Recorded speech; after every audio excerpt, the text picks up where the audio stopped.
Եվ այսպես կեղծիքը բացահայտված է, Արցախը կարող էր եւ պետք է մնար հայկական։ Հարգելի հեռուստադիտողներ, դեկտեմբերի 2-ին ԵՀԿ Մինսկի խմբի լուծարման հաջորդ իսկ օրը կառավարության կայքում հրապարակվել է Արցախի բանակցային գործընթացի շրջանակներում ձևավորված բանակցային փաթեթի մի հատվածը, բացի բանակցային փաթեթից այնտեղ կան նաև օրինակ հրապարակում հայկական ժամանակից, բայց եկեք հիմա ավելի մանրամասն անդրադառնանք այդ 13 փաստաթղթին կամ փաթեթին, ինչպես կուզեք այստեղ անվանեք եւ հասկանանք ինչ է ասում իշխանական քարոզչամեքենան այս ամենի վերաբերյալ եւ արդյունքում իրականում մենք ինչ ունենք, ինչ փաստաթղթեր են հրապարակվել, մասնավորապես ՄԱԿ-ի անվտանգության խորհրդի կողմից դեռևս 90-ականներին ընդունված բանաձևերը, Լիսաբոնի գագաթաժողովի շրջանակներում ընդունված բանաձևը հրապարակվել է նաեւ հայկական ժամանակին փոխանցված Լևոն Տեր-Պետրոսյանի նախընտրական շտաբի կողմից հայկական ժամանակին փոխանցված ինչ որ մի փաստաթուղթ, որը անվանվել է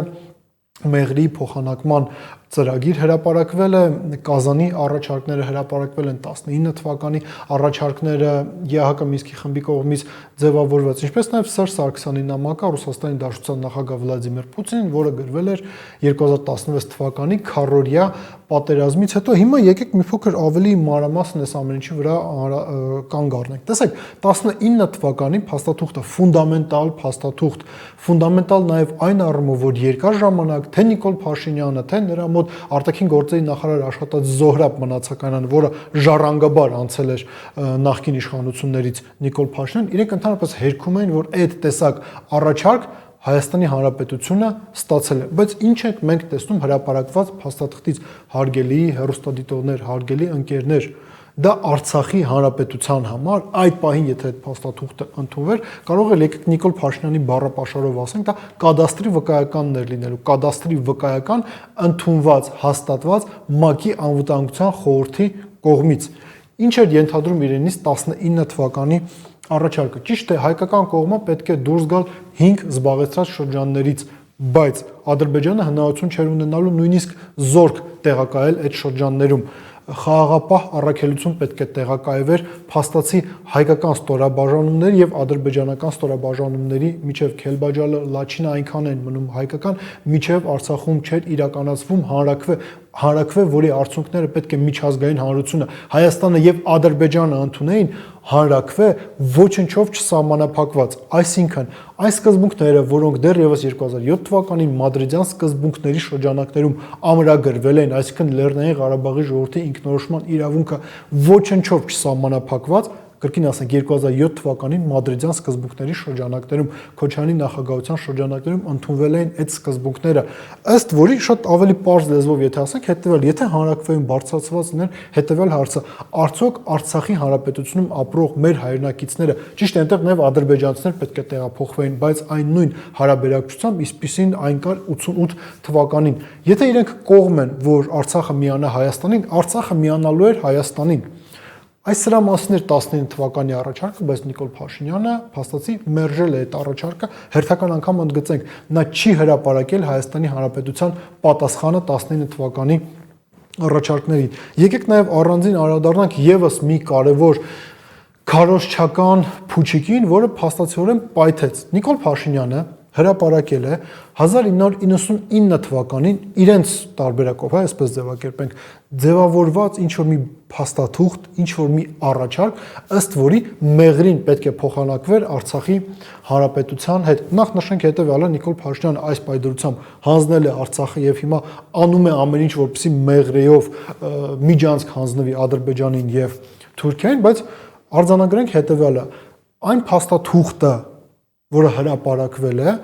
բացի նրանից, որ հրապարակվել է հայկական ժամանակում 2008 թվականին, ոչ մի այլ տեղ չի հրապարակվել եւ եւս մի կարեւոր նրբերանգ, հարգելի ընկերներ, եթե դուք ծանոթանաք փաստաթղթերին, դուք կտեսնեք, որ այլ փաստաթղթեր, օրինակ իրենք ռուսերեն են, անգլերեն են, ինչու է փաստաթուղթը միայն հայերեն են հրապարակել։ Տրամաբանական հարց է, չի առաջանում, ավելին նույնիսկ փորձագետներ, որոնց դժվար թե կարելի է անվանել անդիմադիր, ավելին իրենք գործուն մասնակցություն են ունեցել Նիկոլ Փաշինյանի կայացման գործում,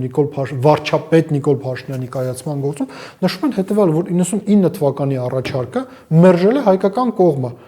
Իսկ 2001 թվականի առաջարկը, որի մասին ժամանակին խոսում էր նաև Հայաստանի Հանրապետության երկրորդ նախագահ Ռոբերտ Քոչարյանը, որով Արցախի Հանրապետությունը միանում էր Հայաստանի Հանրապետությանը, Ադրբեջանն էլ պարզապես վերգետնյա էստակադա էր ստանում, որով հնարավորություն էր ունենալու կապվել Նախիջևանի հետ, բայց այդ էստակադան ունենալու էր այն նույն կարգավիճակը, որը պետք է ունենար Արցախի Հանրապետությունը, այս տարբերակը մերժել է Ադրբեջանը, բայց Նիկոլ Փաշինյանը դա չի հրապարակել։ Ավելին, Նիկոլ Փաշինյանը գիտեք նաև ինչ չի հրապարակել։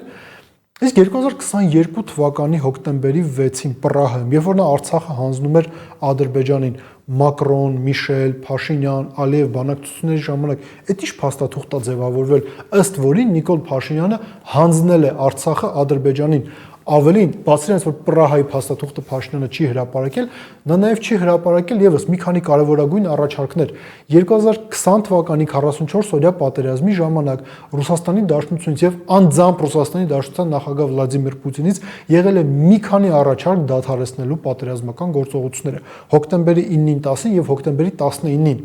Նիկոլ Փաշինյանը ինչու սա չի հրապարակում։ Իսկ միգուցե նա չի հրապարակում, որովհետև այստեղից էլ պարզ է լինելու, որ եթե այդ փաստաթուղթը հրապարակվի, բոլորը կհասկանան, որ Շուշին կմնար հայկական, Հադրութը կմնար հայկական, ավելի քան 2000 կյանք մենք կկարողանայինք փրկել, ավելին հետ պատերազմական գործընթացը, դիվանագիտական գործընթացը եթե մեկնարկել, ռազմավարական առումով գետնի վրա իրավիճակը լրիվ այլ էր լինելու, որովհետև Արցախը Շուշիով եւ Արցախը առանց Շուշի, դրանք երկու տարբեր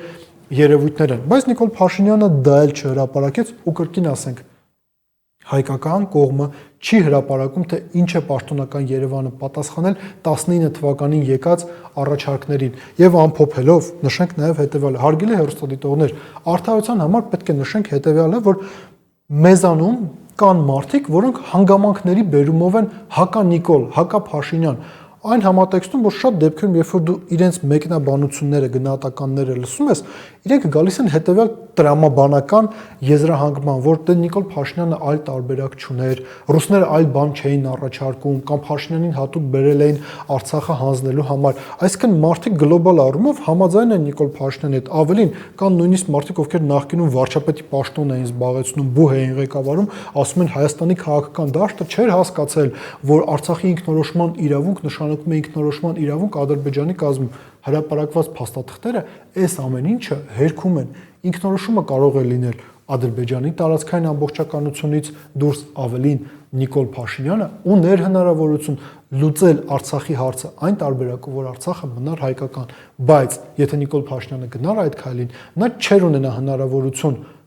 Հայաստանը տարանջատել Ռուսաստանից, ինչպես նաև հնարավորությունն էլ իրեն չէին տա, որ նա նույնիսկ փորձ անի միանալ թուրքական աշխարհին։ Այդ իսկ պատճառով անհրաժեշտ էր հրաժարվել Արցախից, անհրաժեշտ էր հանձնել Արցախը, ինչպես Նիկոլ Փաշինյանն ինքն է ասում, ազատվել այդ թոքից։ Դրանից բխող բոլոր հետևանքներով այդ իսկ պատճառով մենք հիմա խոսում ենք այն մասին, որ կորցնելով Արցախը մենք Հայաստանի Հանրապետության անվտանգությունն ենք կասկածի տակ դրել։ Մտածեք այդ մասին։